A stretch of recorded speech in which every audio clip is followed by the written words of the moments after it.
The following is an exclusive presentation of WI Garden Media, the voice of Garden Talk Radio.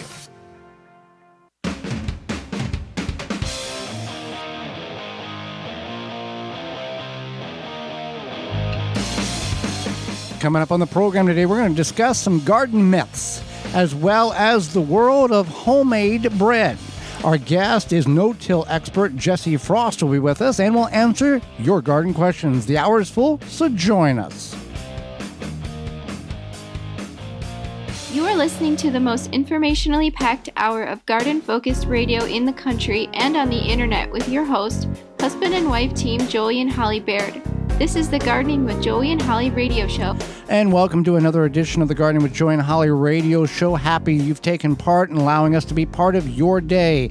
I'm your host, Joey Baird. Beside me is my wife, co-host, best friend, and gardening partner, Holly Baird. This program is for you, about you, to help your garden grow better, to maintain your landscape, grow healthier trees, make your grass look greener, as well as preserving what you grow. You want to be part of the program in addition to just listening to it?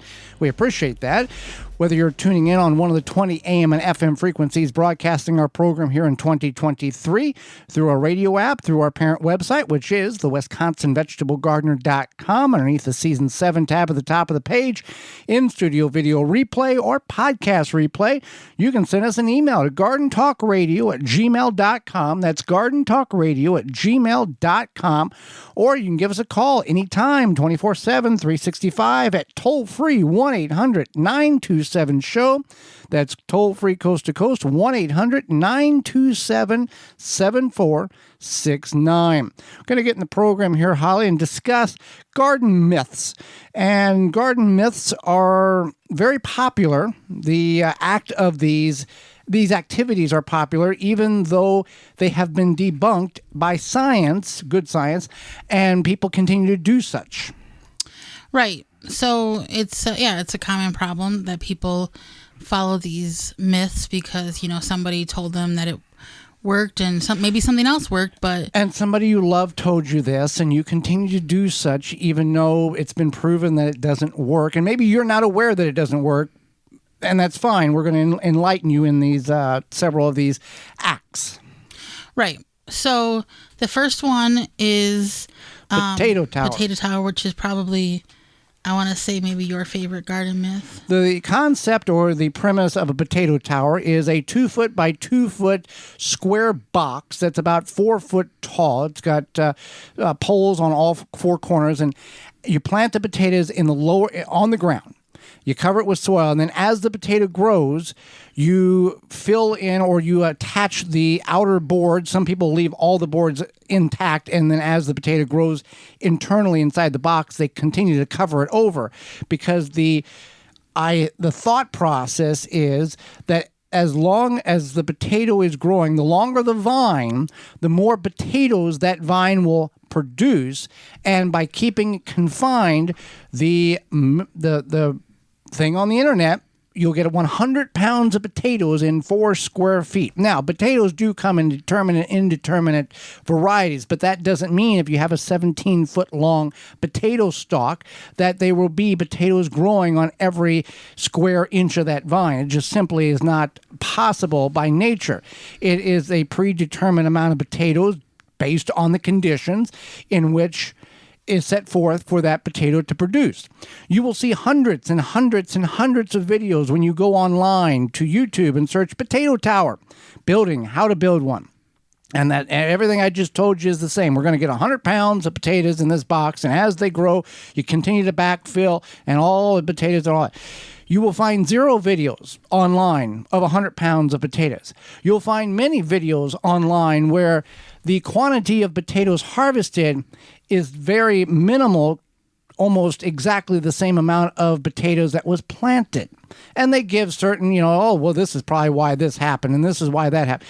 Potatoes are not designed that way. That's why you don't see commercial growers, and commercial growers are in the business to produce as much as possible, to ship out as much as possible, to make as much money as possible. If it was doable and feasible and it worked, you would not see fields of potatoes. You would see boxes of potatoes that would produce 100 pounds a box, and they would be producing millions of pounds of potatoes in a field. Instead of burying them, they would have boxes in them. Pine needles, Holly. So the theory is that pine needles are acidic, and if you add them to your soil or your compost or use them as mulch, that they will add too much acid or increase the acidity in your compost garden, what have you. And they make great mulch. They do. And also, I think that slugs don't like them, if I remember correctly. Hit and miss. Hit and miss. But they don't add, because of the process of them, between them falling off the tree. On the tree, they're 3.5 approximately acidity. Right, and then when they fall off, it's about 0.5, I think. Well, by the time they fall and they decompose, they neutralize, and you don't have that acidity in the soil at all. So yes, you can make great mulch if you include them into your compost bin. You don't want to add more than 10% of the overall volume because of the length of time it takes to break down. But there is no scientific based method that shows that, we put them in the soil and the soil changed to an acidity and now we can grow blueberries here. That just doesn't work. No, doesn't work. It's not how it works. It's not true. And if you don't like science, go off of nature. Right. Well, okay. Anyway, so science and some of you may have been doing some of these and continue to do these, and it doesn't work. And if you think that it works, it's not working. Because there's you can't take pine needles and put them in the soil and make the soil change unless you're adding additional elements in order to make that soil change a different pH. Absolutely correct. So that's one myth, or another myth, or second myth. We got like 7 shows here, but we're only going to pick some of these. Yeah, we gave a whole hour presentation on many of these. Yeah. So the other one, or next one, is blossom end rot myths. So blossom end rot is on tomatoes, and it's when you go to pick your tomato. Well, it's on a lot of plants, but we're focusing on the tomato aspect here. It's when you go to pick your tomato and you look at the bottom, and it's brownish, blackish, like it just looks like it's rotten, essentially, and that's what the rot is blossom end rot. And so some people have theories about this. But what is it? First of all, what is really occurring? And then we'll go over what some of these myths are. Sure. So what's occurring is that the tomato plant has a lack of access to calcium. And so with that, it causes that blossom end rot. It can't develop. Yeah, it can't develop properly. So it's shorted what it needs, so it just kind of uses what it's got and doesn't have enough. Right. And so that's when the blossom end rot happens. And so what happens is that a lot of people say, add Epsom salt, add XYZ, or at the time of planting, people do things as well. And we'll get to that in a second here. But what happens is that once you water the plant, because you're adding Epsom salt or adding something and then you water it in, it releases that calcium into the plant and it takes care of the problem. Now, there is a 1% chance in some parts of the country that you are lacking calcium. But for the rest of us, we have more than enough calcium than we know what to do with in our soil. And the soil is too dry, the plant can't get it up and access it, and that's why we have these problems. So yeah, Epsom salt. People use Epsom salt. But Epsom salt is magnesium sulfate. The plant is a lack of calcium. You go to your periodic table, you can't make one work the other. Doesn't work that way. No. People will add Tums or powdered milk at the time of planting. Now, those both have calcium in it, but you're wasting your time.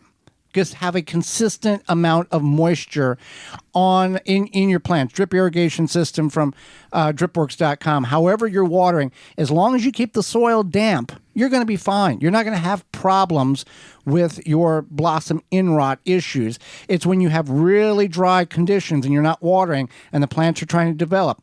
That's when it happens. You want to go ahead and if you see that in the early stages, remove those tomatoes so the plant's not putting energy out trying to develop tomatoes that don't have the necessary availability to develop correctly. It will not, if you start watering when you see that, it's not going to fix the problem currently, but you remove those damaged tomatoes and it will greatly decrease the opportunity to have blossom end rot the next growth. The tomatoes take about 20 to 30 days. Each flower cluster, a flower will take 30 days to have a tomato. Right. Correct. So, yeah. So that's another myth that we have. And we talked about those. And then other one is Three Sisters planting, and that the bean portion of the Three Sister planting will feed the corn nitrogen. Corn is extremely a heavy feeder of nitrogen, and beans do not produce. They produce nitrogen for themselves. The procedure of the Three Sisters method is to utilize the corn, which is the stalk, which is the trellis for the bean, and the squash to cover the soil to reduce evaporation for the bean and the corn and the squash. That's where your Three Sisters comes in. Nothing more, nothing else. That's what it is. Right. That's exactly what it is. And you can use like a cover crop to add nitrogen to your soil, but it takes a much longer process than just one season where theoretically the beans are feeding the corn. That's not how it works. One more. Adding sugar makes your tomatoes sweeter. Yes, people do this. I cannot believe people do this, but there's no science there. You can't chemically alter the sweetness of a tomato. No. It's a variety. It's a variety. Yeah, that's all there is to it. There's sweeter varieties. There's more acidic varieties. Adding sugar to your soil probably is attracting some pests, possibly. Bees. Wasps. But mice. I don't know. Who knows? Gophers. More problems than if you just left the sugar in the house. And it's obviously a waste of resources, money, whatever. So don't do that either. So do you have a garden myth, or do you have a practice in your garden that you don't know if it's really beneficial? Send it on over to gardentalkradio@gmail.com, and we will confirm or deny your practice and whether you should continue to do such.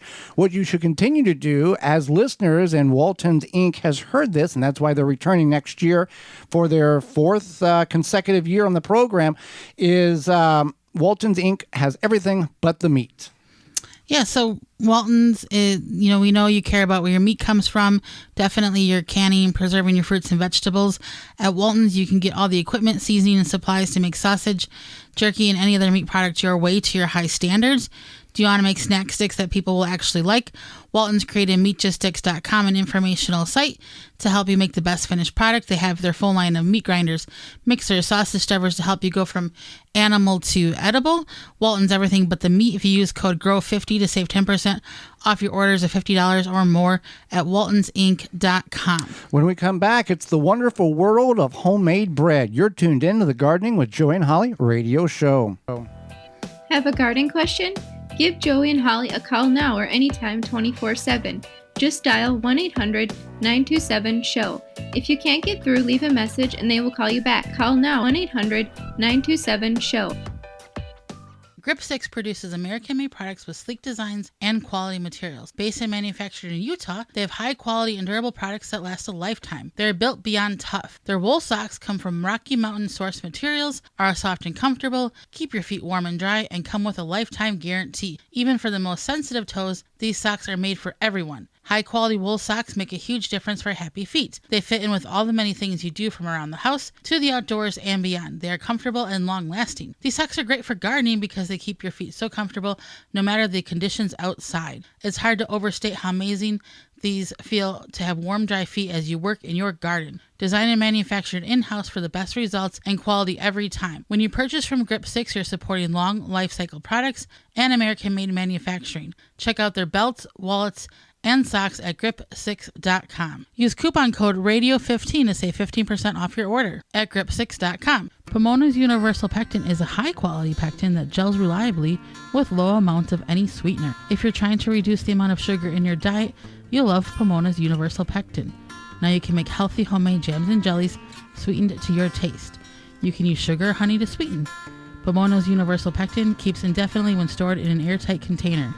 Easy to use, versatile, and comes with directions and recipes in every box. Find out more and where to buy at PomonaPectin.com. Also available at natural food stores and online. Jung Seed Company is a family-owned and operated gardening company since 1907, with the largest selection of seeds and plants online. Use coupon code 10TG23 to receive 10% off your order at jungseeds.com. Again, that coupon code is 10TG23. S7E34. Wisconsin Greenhouse Company has custom-made greenhouses to suit your needs. Grow year-round. Strongest greenhouses that will last a lifetime. From agricultural to lounging to entertaining. For more information, go to wisconsingreenhousecompany.com. Get ready for winter with Chapin Home and Garden products. Weed, feed, and seed your lawn with Chapin turf spreaders before the snow flies. Have a salt spreader ready to go for keeping walkways and driveways clear of ice. And make sure you have sprayers handy for cleaning, disinfecting, and watering indoor plants. Chapin products are available at major home improvement and hardware retailers, online retailers, and at chapinmfg.com. Happy Leaf LED grow lights are USA made in small batches for outstanding performance and long-run cost effectiveness. 5-year warranty and VIP customer service. Grow happy at happyleafled.com. Use coupon code JoeyHolly to get 10% off any order over $90 at happyleafled.com. When a family of fruit flies accompanies the fresh fruits and vegetables from your garden, you need rescue fruit fly traps. Rescue fruit fly traps use a food-grade lure that fruit flies can't resist, and thanks to their no-tip design, you won't have to worry about spills on your kitchen counters. Get rid of fruit flies fast with Rescue fruit fly traps. Made in the USA by the makers of the popular Rescue fly and yellow jacket traps. Learn more at rescue.com. That's RESCUE.com. The Gardening with Joy and Holly radio show is brought to you by the following: Dripworks, Rise Gardens, Grip 6, Bloomin' Easy, Fleet Farm, Waltons Incorporated, Blue Ribbon Organics, Tree Diaper. Find all sponsors at the WisconsinVegetableGardener.com and thank them for their support. Welcome back to the Gardening with Joy and Holly radio show. The world of homemade breads, Holly. But first, Farmer's Defense. Farm and garden in the ultimate comfort. Farmer's Defense has a lightweight and durable sleeves made to protect you against the elements while farming. Farmer sleeves offer unparalleled protection of arms and skins for any farmer, gardener, or outdoor worker. Say goodbye to irritated skin and sunburns in the garden. Their sleeves offer cooling comfort protection against the elements outdoors. An alternative to thick clothing, Farmer's Defense has made a wicking material with UBF protection factor of 50 plus to protect you from allergens and scratches. To find all their great products and more, visit farmersdefense.com. So, you want to make your homemade bread? It's starting to get to winter or cold times. You can do that. You can do that by hand or a bread machine. And there's a lot of different variations to making homemade bread. One of the biggest things is understanding the basic science of homemade bread. Okay. So if you're making regular gluten bread, and we'll talk about gluten, non-gluten, gluten-free, whatever, we'll talk about that later.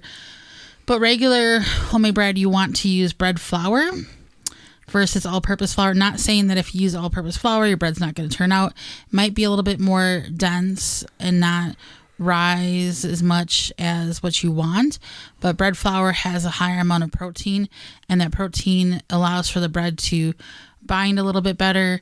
It allows to have it so that it holds up to the kneading and the rising process, and it also provides that spring back action that bread has. It does what it makes the bread the way you remember bread being made. Yes.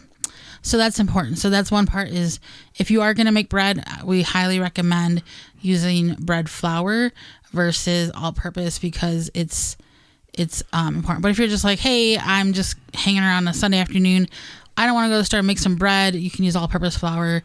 That's perfectly fine. Now, we won't get into but there's bean flour and there's pumpkin flour and there's all other types of flours that you can use for multiple things. But when it comes to bread, we're just going with bread flour. Right. Okay. So, yes. And then you want to use yeast and water as well. So basically, homemade bread consists of flour, yeast, water, sometimes sugar, sometimes olive oil, sometimes and whatever accessories you want to throw honey, in it. yeah, like if you're going to make raisin bread or something like that. That's a little bit different, but yeah. And zucchini bread, that's a whole other thing. Yeah. So and the yeast, make sure it's not expired because yeast does have an expiration. It's a live thing. Yeast is a live thing. So you want to keep that in mind as well. And it doesn't work very good when it's expired.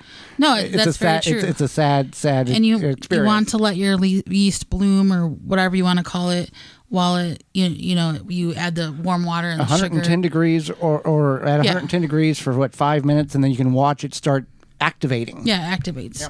And there's like quick yeast, there's regular yeast, so there are some options there as well.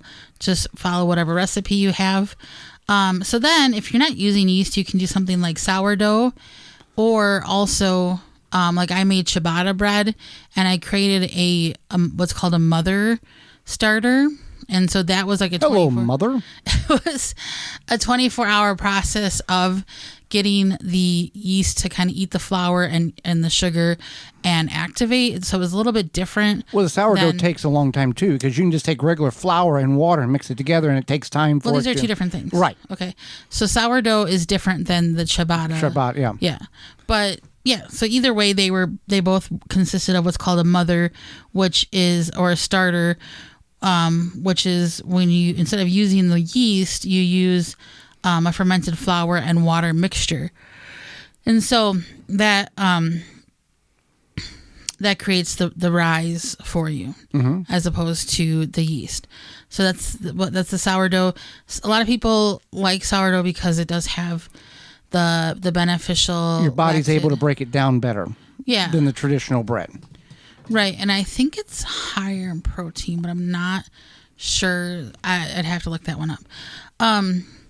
So that's the process. That's the basic science behind homemade bread. And you can do challah breads as well. Yeah, there's challah bread. Yeah. I don't know much about challah bread.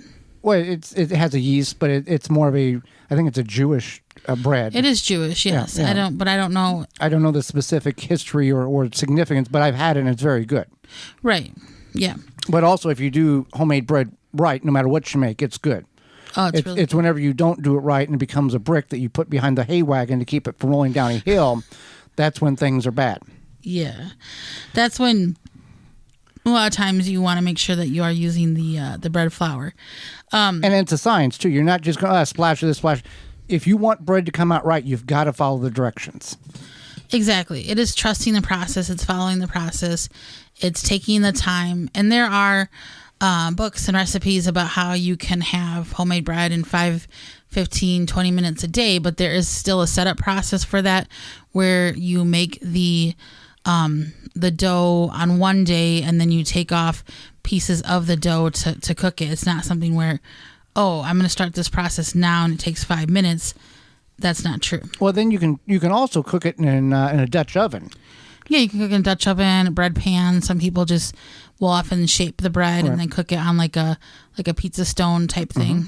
Well, let's hit the word here, gluten-free, because gluten is a molecule? It's something. It's in the wheat. It's a protein. It's a protein in the wheat now that we may or may not have had 30 years ago, but they're altering the grains so rapidly now that the tech companies, in order to get more of a higher yield and all this. But gluten, the body cannot break down gluten properly. Is that what the deal is? And some people have the issue where it rejects the gluten altogether. It can't process it at all. Yeah. So gluten is a protein that occurs in regular wheat and probably other things too, but I know mostly in wheat. And people who have celiac disease do have a high allergy to it, where they can get extremely sick. That's why they have to go gluten-free hamburger buns and gluten-free all this stuff. I mean, it's extremely expensive. Those who unfortunately have to go that route. Right. It's a very costly dietary restriction. And there are people who feel that if they cut gluten out, and even if they don't have celiac, they feel like they feel better. I'm not one of those people. My body is like, whatever, I don't care. But yeah, we're not doctors. So we're not doctors. Talk to your doctor if you feel that there's an issue. But I mean, we have to put the disclaimer out there. Not being a doctor, I did at one point, because I have PCOS, which is polycystic ovarian syndrome. I was advised by somebody who also has it to remove gluten from my body for 2 weeks and see what happens. And I didn't notice a difference, and I actually think I was like crabbier and hungrier. So the Lady Hawk. I need gluten. Well, and it's because my body like loves processed foods, and even though you and I, we try to eat a more whole foods based diet, even any processed foods I eat, my body's like, that's cool, we're good. And so I don't think gluten affects me personally. There's other things that affect my digestive system, but gluten is not one of them. But I have heard, I mean, like one of my friend's parents, dad, he doesn't eat gluten because he cut it out and then he realized like he felt better, he felt less bloated, etc. Never found out if he had celiac or not, but sometimes people just have different reactions, and that's why modern medicine is kind of different, because we have all these things in our food, and sometimes it's like, figure out the source and not the medicine to fix the problem. Right. But you I mean, obviously homemade bread, without doing the scientific breakdown between store-bought and homemade bread, to me, is way, way better, healthier, because you've got like 6 ingredients. If you look on what's in this bread when you buy it at the store, you have to say it's a novel. In some instances, there's things that you don't know what they are, and you don't want to look up what they are because it's scary what they put in. You sit it on your counter and it lasts for like 6 weeks. Well, yeah. Well, we what was it? We bought a pre-made pizza from a big box store, and there was 52 or 63 different ingredients in this pizza. Now, whenever anybody who's made homemade pizza at home, you got like 7 ingredients. That's it. You'd flour, water, dough, yeast, toppings. That's it. You don't have this gluten, this carbon, this dye. It's a whole mess. Quick breads. So gluten, there's many alternatives to gluten flour. You can find even like a gluten-free flour mix for baking and things like that. There's a lot of different options now, probably than there was even just like 3 years ago.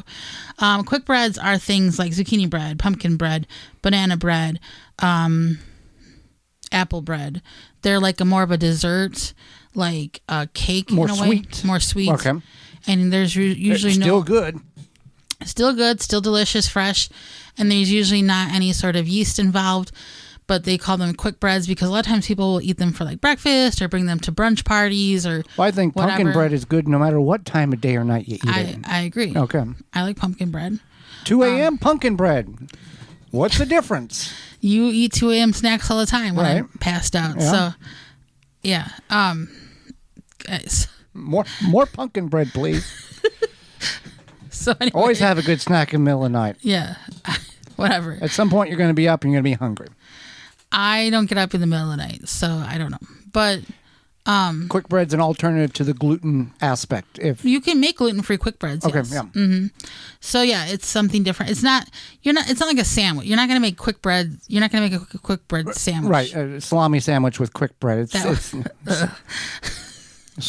It's so savory. It's got the sweet and the saltiness. It's great. Right. I'm sure it's been done on the Food Network. I'm sure it has. Some sort of. This is the new age. We're going to do pumpkin salami bread or something. People might like that. Zucchini bread would probably be okay with certain the meats. problem with it is it's so flaky. Crumbly. It's crumbly. Yeah. It just falls apart in your hand, and you got to eat it over a bucket. So So are you eating stuff over buckets now? I don't know. Some of that zucchini bread and pumpkin bread, you look at it and it crumbles. Flaky, yeah. But it's good though. It is good. Well, summer is over, Holly, and the kids are back in school. The nights are cold and getting colder, and you have forgotten about your lawn, but there's something you have to do so you can enjoy your lawn next year. Just because it's fall, we don't want to forget about our yards and those Japanese beetles either. They may be gone, but they're not far. Not only do they feast on your roses and berries this summer, they laid eggs in your turf so that they can start again next year. Take a stand with Phylum's Grub Gone. Grub Gone is a non-chemical BT granule that specifically targets scarab pests and their larvae. Simply apply the granule with spreader, irrigate it into the soil, and let the naturally occurring bacteria do its job. The best part about it is that it's non-chemical choice. It's the only non-chemical choice that effectively controls grubs. Grub Gone, that is. And the best part about it, it's non-toxic to bees and other pollinators, so you don't have to worry about toxifying their hives. It's at grubgone.com or phyllumbioproducts.com. 0 restrictions for around flowering plants. Again, phyllumbioproducts.com or grubgone.com. The natural choice. Hang out with us moments away. No-till garden expert Jesse Frost will be with us. You're tuned in to the Gardening with Joy and Holly radio show. Got a question for Joey and Holly? Send it via email anytime to gardentalkradio@gmail.com. Need a new mattress? Choose Furlow over the other leading brands and save big, really big. Because hey, nobody ever slept better for paying thousands more for basically the same mattress. Plus, with Furlow mattress, you also get our exclusive lifetime comfort guarantee. Good for as long as you own your mattress. Comfort to comfort, dollars to dollars. Compare Furlow to the others, and it's obvious. You get more bed for your buck. Wake up. Sleep better. Furlow. Blue Ribbon Organics, providing locally made organic compost and soil blends for gardeners, farms, landscaping, and more. To find our products nearest you, visit blueribbonorganics.com. Goodbye, biting bugs and plant invaders. No More Bugs by Naturally Green Products is your answer. A product pioneered by the USDA in 14 years in business, No More Bugs has been a favorite by consumers across the country. More than a repellent, it is safe for you, your plants, pets, and home. Visit nomorebugs.net. Free shipping on orders over $50. Use code FREESHIP4ME. Rootmaker starts your plants off right and keeps them going through harvest. From their seed starting trays with an innovative design that air prunes the roots to their large variety of grow bags, 1 to 60 gallons. Their products will provide you the harvest you've never seen before. Visit rootmaker.com and use coupon code RADIO23 to save 15% off your order at rootmaker.com. Garden like a pro in 3 easy steps and receive customized fertilizer recommendations for your garden or lawn. Soil Savvy helps you determine what nutrients your plants need to thrive. Never again over-apply nutrients they don't need. A patented process that makes you a smart gardener. To get your soil test kit, go to mysoilsavvy.com. Worried about watering too much or too little? Tree Diaper technology is the best way to stabilize your soil moisture in your garden, trees, or houseplants. Use coupon code GARDEN15 to save 15% off at treediaper.com. The Gardening with Joy and Holly radio show is brought to you by the following: Chapin Manufacturing Incorporated, Aqua-Mart, Soil Savvy, Wind River Chimes, Wisconsin Greenhouse Company, Pro Plugger, Deer Defeat, Dripping Springs Oyas, Phylum Bioproducts. Find all sponsors at the WisconsinVegetableGardener.com and thank them for their support. Welcome back to the Gardening with Joy and Holly radio show. The Gardening with Joy and Holly radio show. Jesse Frost moments away, but first, Rise Gardens. Rise Gardens is a revolutionary hydroponic gardening system for your home. Instead of food traveling hundreds or even over 1,000 miles before it hits your plate, harvest the veggies and herbs and greens you need for dinner in the comfort of your own home. No green thumb required knowledge. Gardening made easy with the Rise Gardens app. Step-by-step guidance from seed to harvest. A complete garden on a shelf and comes with everything you need to grow healthy and the freshest food for you and your loved ones.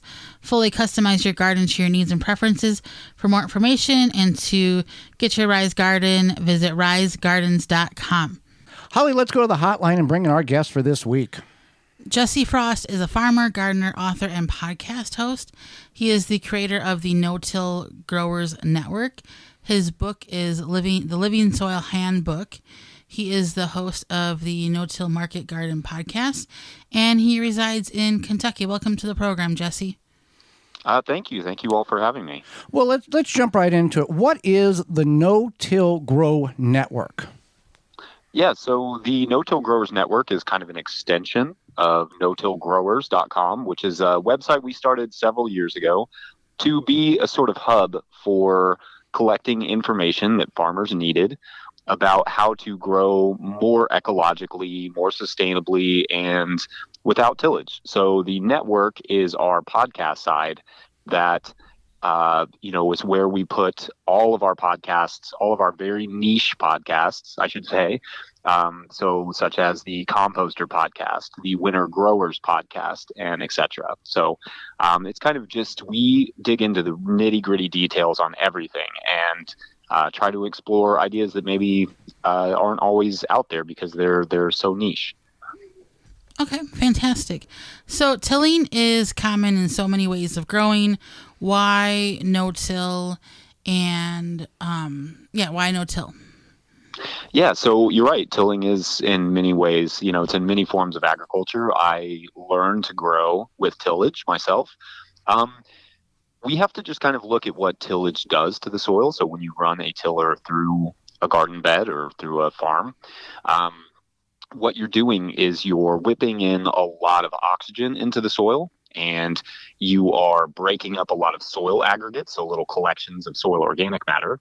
And when you whip in all that oxygen, a lot of oxygen-loving bacteria get really excited about that, and they start consuming a lot of your soil organic matter. Soil organic matter is really important. It holds moisture when it's dry. It releases moisture when it's too wet. It acts as food for microorganisms that then in turn feeds the plants. So when you release, when you kind of enliven these oxygen-loving bacteria, they consume all that soil organic matter and release it as CO2 into the atmosphere. So without plants above them to recollect that CO2 and put it back into the soil, and through photosynthesis, without that happening, you lose all of that to the atmosphere, and effectively your soil gets depleted. Now, it also becomes more susceptible to wind and rain and sun exposure and all the erosion that can occur there. And it also, tillage kills your earthworms and a lot of your arthropods and those sorts of things that you need. And it also brings up a bunch of weed seed. So although there is an ecological side to not tilling, there's also just a practical side. I know that when I was learning to farm, I spent a lot of time cultivating, and that's not exactly the most fun thing to do. And I would work until dark doing it. And now, 5, 6, 7 years into not tilling at all on our farm, we don't ever do that. I don't work past 3 or 4 p.m. And it's wonderful. So there is also that side, and the food is good. The food responds better to the soil. We hold our moisture better, and that's the sort of practices that we want other people to employ, because we don't want farming to be something that takes all of your time and your energy and hurts your back and all of these things. We want it to be something fun, something that basically anybody can do. So that's one of why we focus so much on this idea of not tilling. Now, I'll tell the story. Back years ago when I grew up on a large, big ag farm in southern Illinois, the extension agencies and all those people that were they'd tell the farmers, here's what's best to do. They would inform the farmers, you can no-till, but only for 7 years, and then you've got to till the soil in order to because there's going to be so much compaction, nothing's going to grow. This is a different type of mindset nowadays. Right. And it's also a different approach, because a lot of the bigger style of no-till involves chemical usage, right. And you end up with this sort of what they call like a stratification, if you can imagine, just like layers of plant matter. And it does actually get compacted because you're also using a lot of tractors. So if you're not growing plants year round, which is another big part of what we do, like cover cropping, then it can end up in a negative situation if you're, using chemicals to terminate crops and you're not tilling it. But it's and you got dead soil. You don't have any life in the soil when you're going that route as well. Yeah, exactly. And that life is everything to your plants. That life releases all the nutrients for your plants to consume and grow from. Absolutely. Now tell us more about your book, The Living Soil Handbook. If somebody were to pick up a copy, what could they expect, or what would pique their interest, or just tell us more about it? Yeah, one of the things about this style of growing is that there's so many different ways to do it. So what I wanted to do was not create exactly a choose your own adventure, although I loved those as a child. I wanted to create something that would give you not just like, this is how I do things on my farm, but this is how plants work. This is how soil works. And here's many different ways that you can, employ that. Employ things like photosynthesis and, mulches and all of the things that come along with no-till growing, depending on what your context is, what you have available to you. So the idea being, I just wanted people to be able to pick up the book and go, oh, I can use these things, and maybe these other things I can't use, but all of this will lead to healthier soil, healthier plants, and, just a more easier work environment. Knowledge. That's what your book is, knowledge. What can we do that's as effective or more effective, but is easier on the farmer or grower themselves? Yeah. So is that the question? You want No. Well, that was just a point that that we want to have the same or better impact and let nature work with us than fight against it and then try to make it easier on us as the gardener, as the farmer.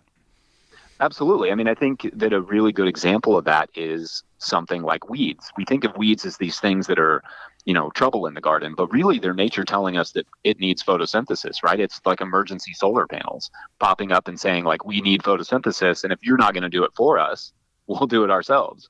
So yeah, that those little signs, the things that we're always fighting, are actually nature just giving us hints as to what we should be doing, keeping it covered and keeping it planted as much as possible.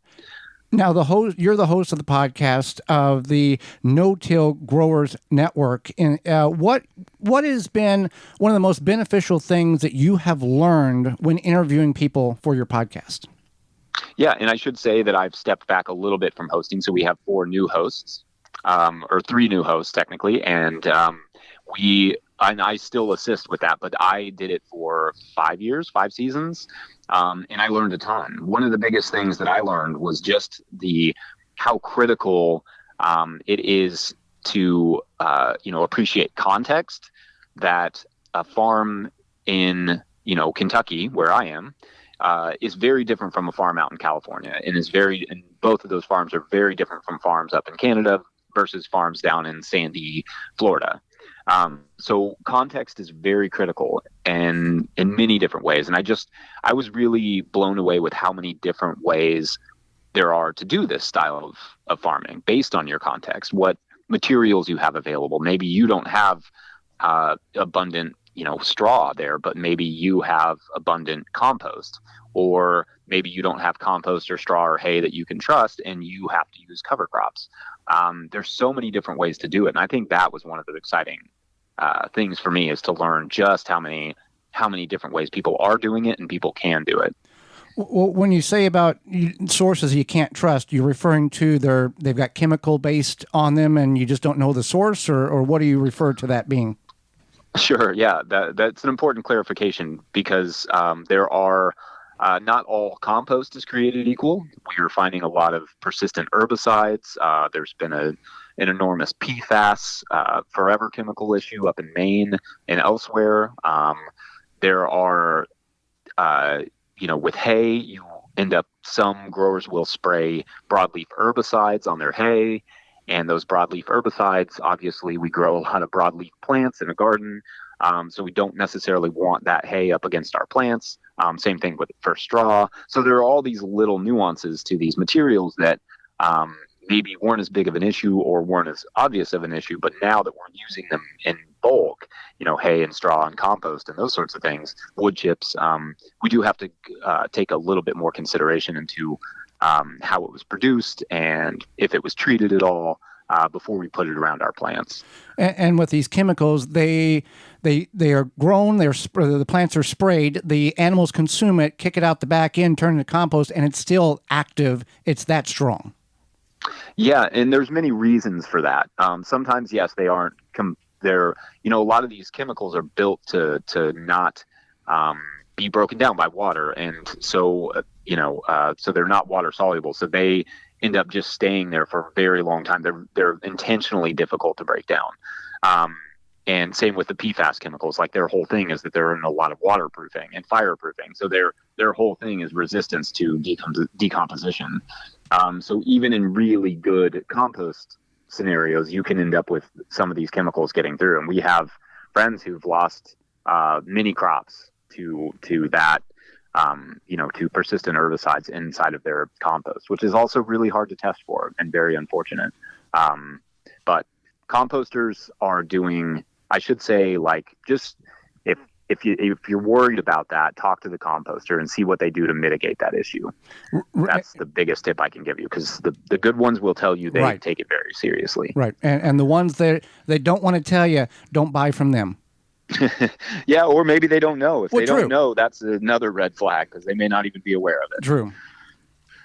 Okay, so if people want to switch to no-till, is it pretty easy and straightforward? Are there any tips or tricks, things for them to keep in mind before they take that plunge?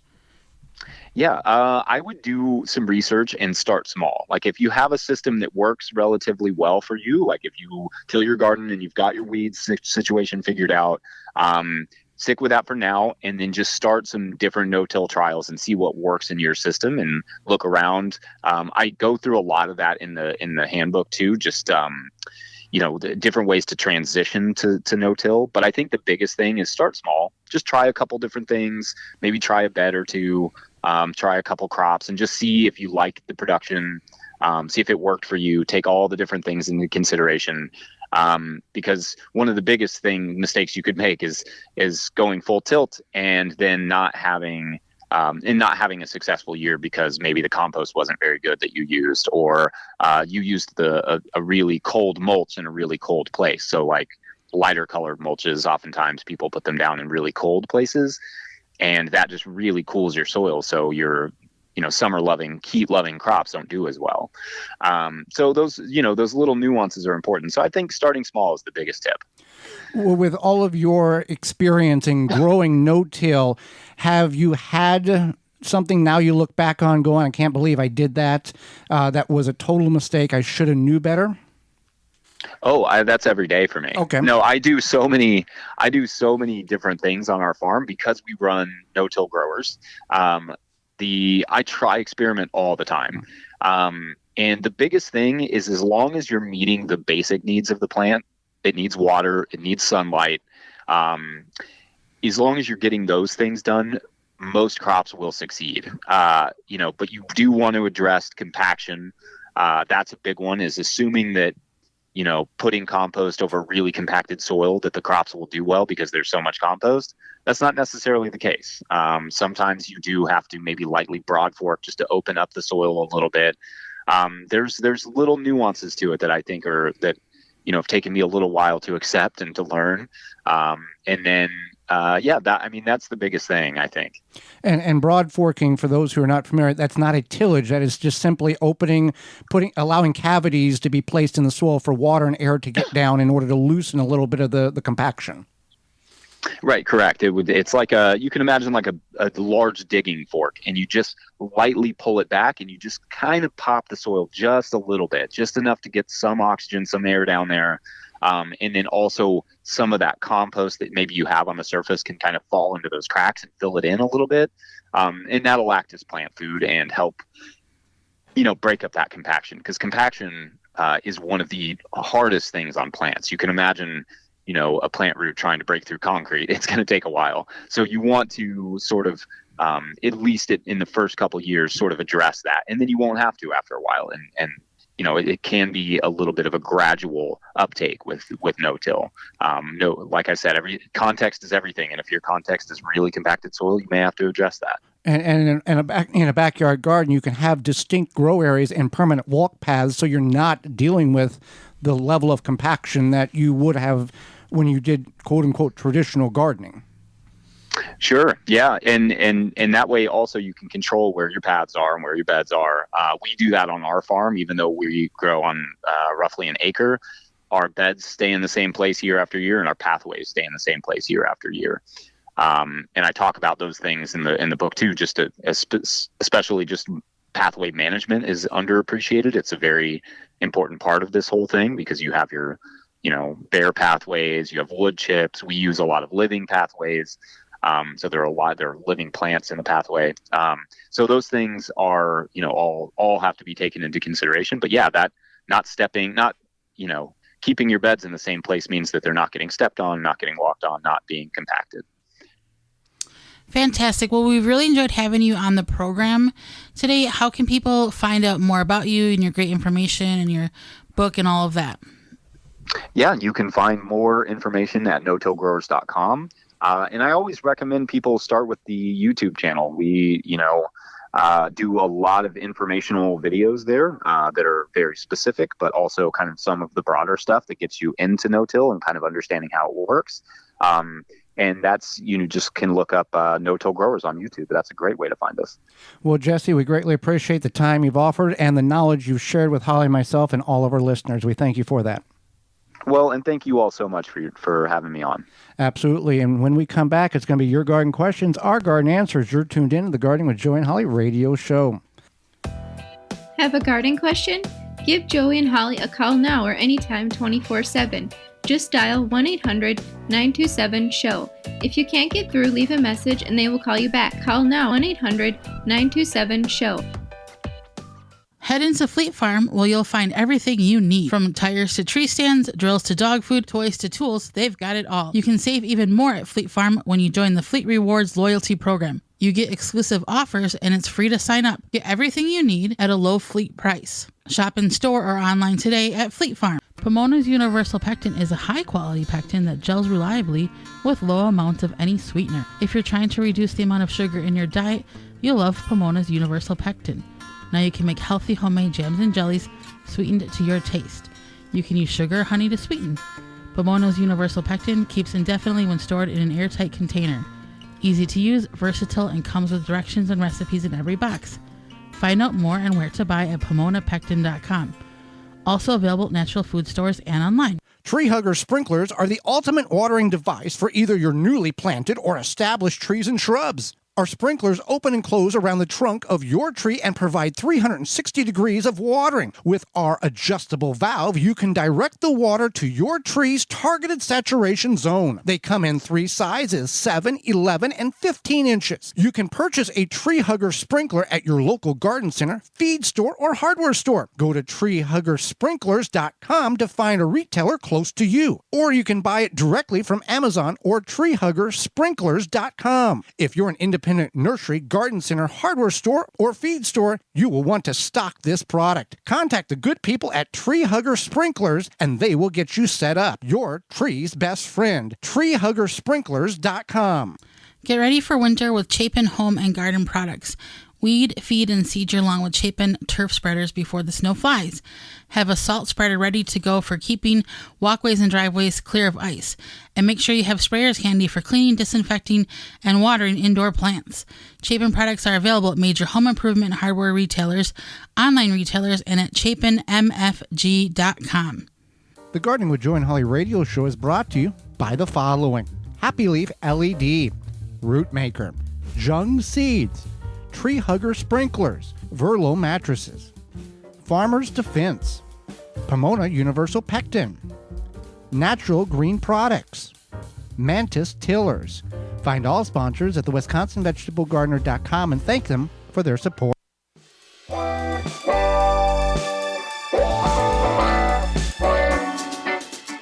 Welcome back to the Garden with Joey and Holly radio show. Thank you for being with us today. Time for garden questions and answers. You got a question? We got an answer. Send it on over to gardentalkradio@gmail.com. gardentalkradio@gmail.com, or you can give us a call toll free coast to coast at 1-800-927-SHOW. That's 1-800-927-7469. This question is sponsored by Fleet Farm and fleetfarm.com. So it's a compost question that they had after listening to us on the Roar of the Rockies, KHNC 1360 AM in Colorado. Yep. How about the grain byproducts from brew pubs for the compost? Too much alcohol left behind for the compost. So basically, they want to take brewery grains and use them in the compost, and that's perfectly fine. You can, some people do feed them to livestock. Correct. It's called corn gluten from like the big breweries.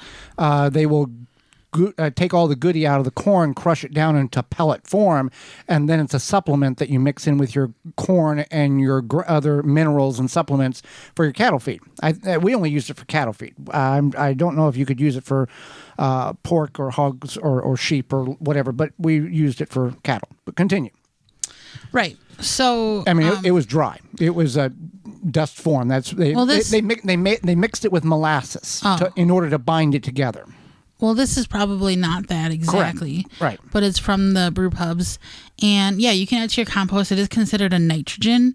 So it's high in green matter, similar like grass clippings, leaf matter, straw, things like that. But you can add it to your compost. and mix it in. Don't overdo it. I mean, obviously in proportional measures, but you can certainly do that. And I'm sure that if you are interested in finding the Brew Pub products for composting, there's a lot of breweries. Just ask, and they will want probably to get rid of the stuff because they can only use so much of it. It's one of those free resources like coffee grounds that you can get from coffee shops, and I'm sure there's other free resources as well.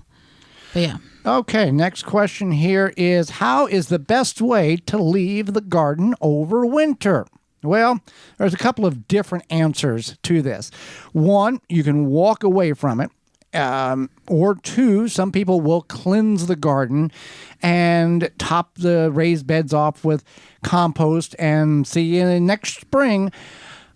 We would lean towards the first, is leave the garden as is. Now, if you're like us, and some of you aren't and some of you are, when I say like us, we've weeded and weeded and weeded and it looks like a pasture in our raised beds. At this point of the year, things have already seeded, and you're not going to prevent any more seed from falling. It's already established. Leave it there for the insects. Leave it there for the birds. Just let it be. If you feel the need to remove the weeds because they may be easy to pull now because they're tall, you can certainly do that, and you can cover the soil with your leaves that are coming down from the trees. Or if you have to get additional leaves from the street, if you're in a municipality that puts leaves on the street, you can go out and get them. We've done it before. And cover the soil. The key is to cover the soil. Anything in nature that we have seen in the world covers the soil. If there's a bare area, weeds will grow. The only place this is not the rule is in a desert. But in the forest floor, in pastures, in fields that lay fallow, weeds begin to come up in order to cover the soil, to protect the soil.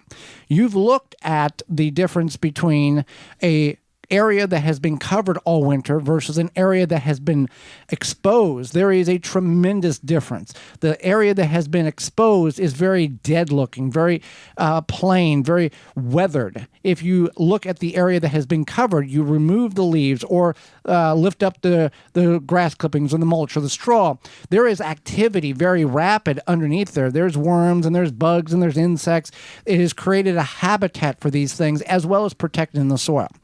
So that is the answer for leave it in, or leave it alone, or cleanse it. We don't till. Some people choose to cover their garden with leaves and then till them under. That is not something that we would advise to. You're not a bad person if you do such, but we see the advantage to just letting things set and then planting with very minimal soil disturbance if at possible. Absolutely. So the next question is I want to overwinter mums inside, but they only have buds now.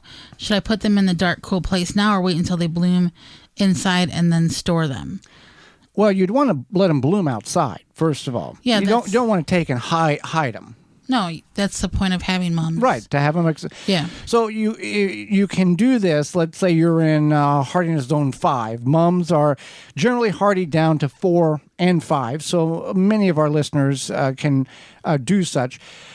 And bring them in if the temperatures are going to be below 32 degrees Fahrenheit. If you want them to bloom inside, put them near a sunny window and keep them watered. After they bloom, remove the flowers, but leave 2 or 3 inches of the stem to produce a crown to overwinter inside, and they can store them. You can store them in a cool, frost-free location till spring. Water about once a month. Now, here's the thing.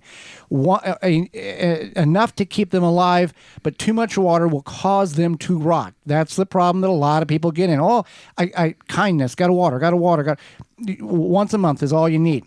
It may take a little time, a little later in the garden to plant them, but in the spring you can plant them in a well-drained area in full sun, and you can have mums alive, and you don't have to buy them next year. There you go. Okay. I have a 10 by 10 wood. I have a 10 by 10 garden with good-looking soil. Want to grow tomatoes in it. and there's no real place to rotate crops. Many people suggest you should rotate your crops. What can I do to the soil, fertilize it, or something else this fall or next spring in order to get the rotation or make it so it's less chance, since I can't rotate? You can put nitrogen fixing cover crop on it this fall if it's not too late. It may be too late where you're at. That would help replenish the lost nutrients. Not rotating the crops can increase the likelihood of repeat diseases and pests. So if you're in a 10, yes, you could rotate the crops. Well, 10 by 10 is very small, but yes, you could take from upper right and move it to lower left. Unless there's like a lighting situation. Yes. Type of thing. But if you could even just move them over like three foot, a couple rows, yeah, that would be ideal too. It's not. Crop rotation can be done on a small scale. Somebody who grew up with a very urban garden, we didn't always plant the tomatoes in the same row every year. We would move them over. So you can kind of shift things around as you need to. But whatever problems you had this year, whether that be fill in the blank, you got to be aware of it next year and be on top of it. Be proactive instead of reactive with the problems that you may be persistent in the soil that were this year because you can't move it, 30 feet that way or 25 feet the other way. So it can be done. You can rotate on a very small level. I would add a couple inches of compost to start with right now. Let that work. Don't work it in. Just put 2 or 3 inches of compost on top of your 10 by 10 bed. Let it set until spring. Then plant in different areas of that raised bed, of that bed from what you had this year. So with that being said, we are out of time, and we thank you for yours. Missed any portion of the program today or would like to revisit it? Hey, you can do that by going to your favorite podcast platform and searching the Gardening with Joy and Holly radio show or our parent website, the WisconsinVegetableGardener.com, underneath the Season 7 tab at the top of the page.